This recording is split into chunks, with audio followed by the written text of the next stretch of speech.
Look at this old phone, guys. This is a tower of terror in here.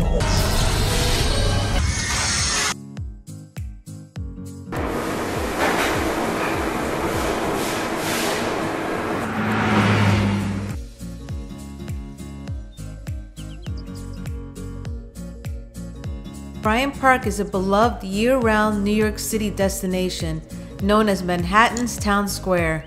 The park is famous for its lush seasonal gardens, al fresco dining, concerts, movies, and activities including games like chess and dominoes.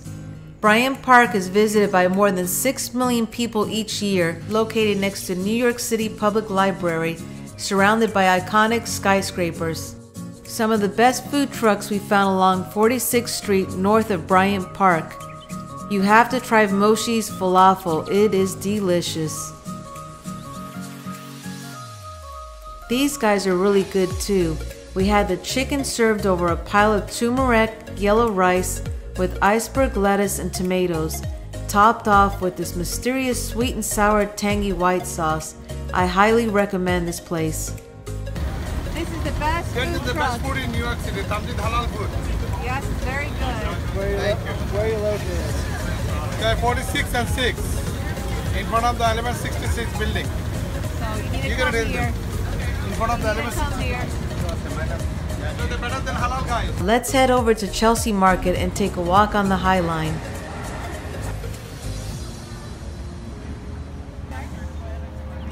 Chelsea Market is a food hall, shopping mall, office building, and a YouTube space located in the Chelsea neighborhood.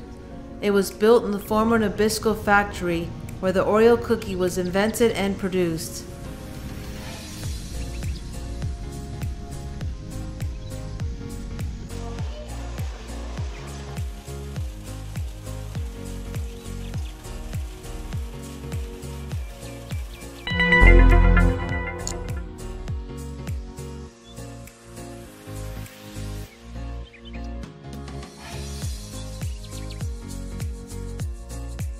Magnolia Bakery is a chain of bakeries founded in New York City.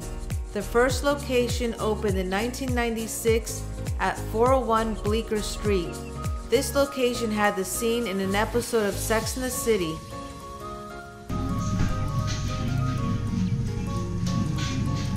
Our favorite are those chocolate cupcakes. Aren't they yummy?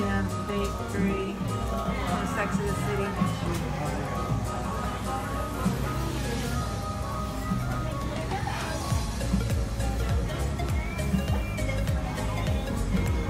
It is also located just down the street from Carrie Bradshaw's apartment at 66 Perry Street. Sarah Jessica Parker and Matthew Broderick recently purchased 2 townhomes in the same area, which they are currently renovating.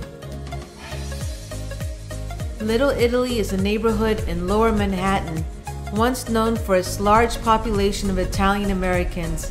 It has a lot of interesting history of organized crime. Little Italy was the location of the fictional Corleone crime family depicted in The Godfather. Today the neighborhood consists of only a few Italian stores and restaurants.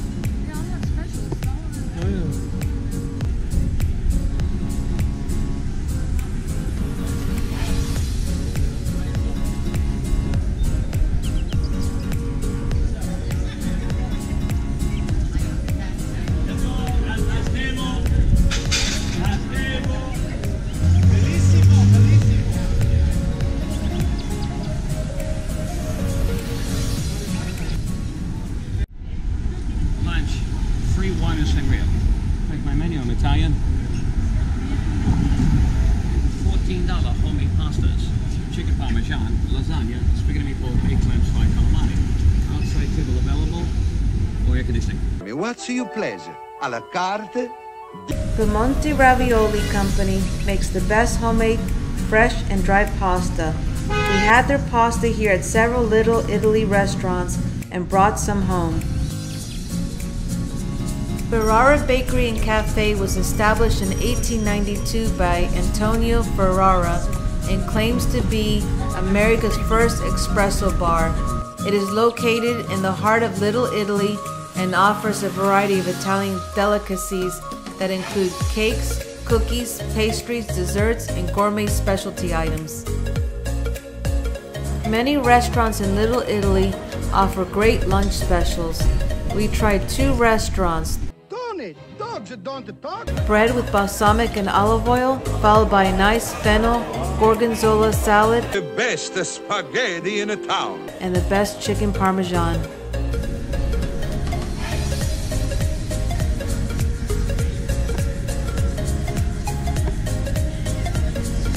The food in Little Italy was so good, we had to come back for more.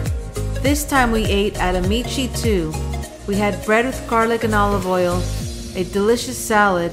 Look at the skies. Lovey had the chicken parmesan, They have stars in their eyes. and I had a plate of pasta with delicious mussels. Next to Little Italy is Chinatown, and it is a home to the highest concentration of Chinese people in the Western Hemisphere.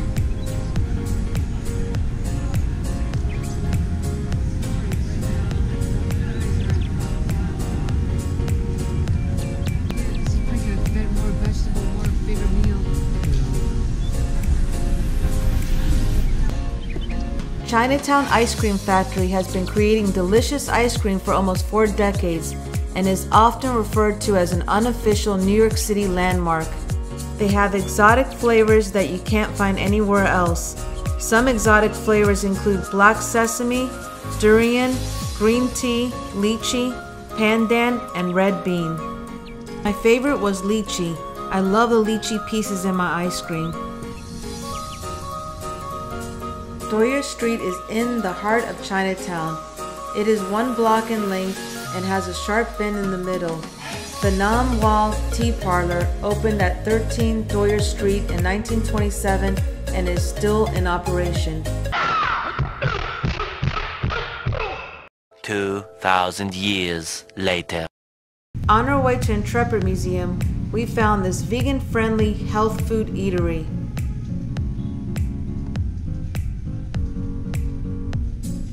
Guys, come on. I know the food's a little different here, but it's actually good and good for you. We don't serve it with any grease or fat.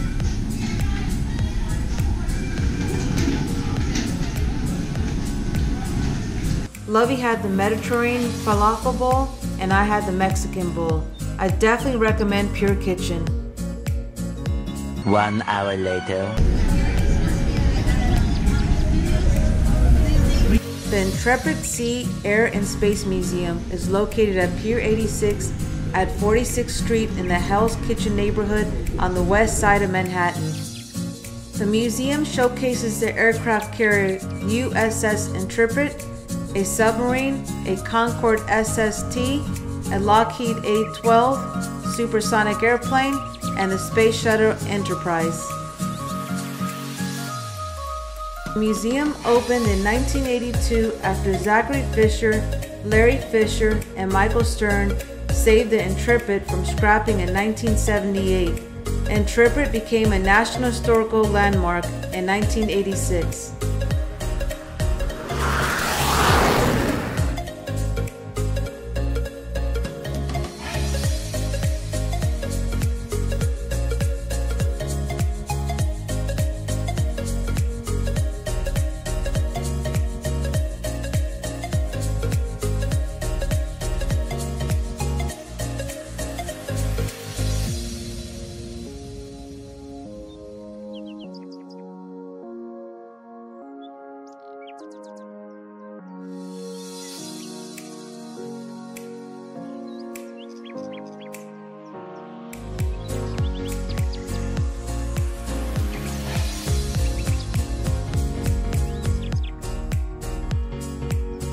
After Intrepid Museum, we stopped by authentic New York City street food. We had an incredible baked spinach empanada. It was so yummy. Now back at the Roosevelt Hotel. Nothing would make me happier than to experience a paranormal event. The Roosevelt Hotel is a historical luxury hotel located on 45th Street. The hotel was named in honor of President Theodore Roosevelt and opened on September 22, 1924. The Roosevelt Hotel was at one time linked with Grand Central Terminal by way of an underground passage that connected the hotel to the train terminal. Conrad Hilton purchased the Roosevelt in 1943, calling her a fine hotel with the grand spaces. If I can just get the key to 1408. He chose the Roosevelt's presidential suite as his home.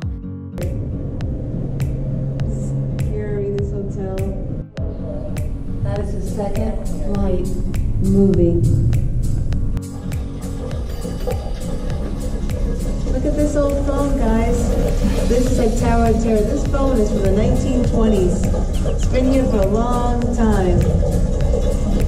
Oh look, it's still moving. It's still moving.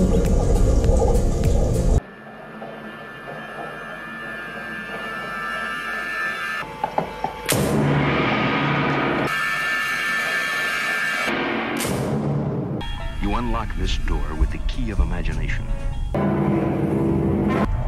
That is our room number right there. Do not stay in that room. Here is our room at the Roosevelt Hotel. This is it. This is what you get for $400 a night at the Roosevelt. We thought we were going to get a junior suite. They call this a junior suite, but it's not a junior suite. Just a king bed, nightstand on each side, a frame, flat screen, your desk area, and just a small bathroom. I'm not going to really show you because it's no big deal. It's just an old bathroom. Yep, that's what you get for $400 at New York City. Did you call the cops? They're in 1408. The room's empty.